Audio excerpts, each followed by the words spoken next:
اعوذ باللہ من الشیطان الرجیم بسم اللہ الرحمن الرحیم قل هو اللہ احد اللہ الصمد لم یلد ولم یولد ولم یکن له کفوا احد.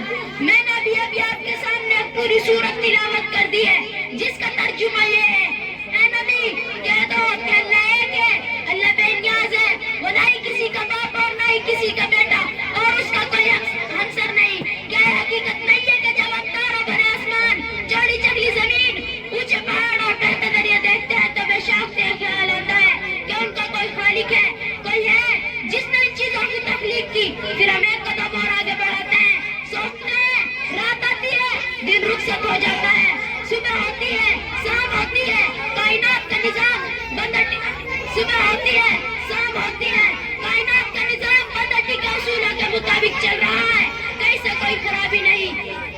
سب سے خبر اپنے وقت پر نکلتے ہیں, اپنے وقت پر ڈوبتے ہیں تو بے شک سے کہنا پڑتا ہے اس عظیم کائنات کا کوئی حاکم ہے جسے کسی کے تعاون کی ضرورت نہیں, وہ جو چاہے وہ کرتا ہے, وہ جو چاہے وہ سارے جہاں سے بے نیاز ہے اور اس کا کوئی احسان مند نہیں, وہ جو چاہے وہ کرتا ہے, اسے کوئی روکنے والے نہیں. اگر کوئی ہوتا تو کائنات کا نظام اتنا اچھا ڈھنگ سے نہیں چلتا, دنیا کا نظام اتنا اچھا ڈھنگ سے نہیں چلتا.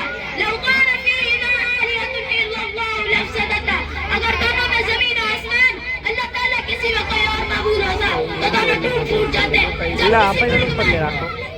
جب کسی ملک میں دو بادشاہ نہیں رہ سکتے, کسی بھی ادارے کے کئی صدر کیسے رہ سکتے ہیں, تو بھلا اس عظیم کائنات کے کئی حاکم کیسے رہ سکتے ہیں. محترم دوست, ہماری اباکار مجلس اپنے کئی صدر چن لیں, کیا ہے مجلس چل سکتی ہے؟ کیا ہمیں لوگ بیوقوف نہ کہیں گے؟ تعجب ہے ان لوگوں پر جو سارے جہاں کے کئی صدر مانتے ہیں, کوئی باپ بیٹا اور روح القدس کو نظر تراشے ہوئے ہیں. مگر بڑے افسوس کی بات ہے لوگ انہیں بیوقوف کہتے ہوئے ہچکچاتے ہیں. حضرات, ممکن ہے کہ دوران تقریر کی صرافے سے کچھ غلطیاں ہو گئی ہوں, میں بھی اور انسانوں کی طرح ایک انسان ہوں, مجھ سے غلطیاں ہو جانا کوئی حیرت کی بات نہیں.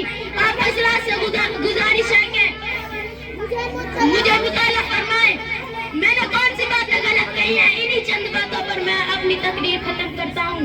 وما توفیقی الا باللہ. نقش توحید کا دل پہ بٹھایا ہم نے, نقش توحید کا دل پہ بٹھایا ہم نے, زیر خنزیر بھی پیغام سنایا ہم نے.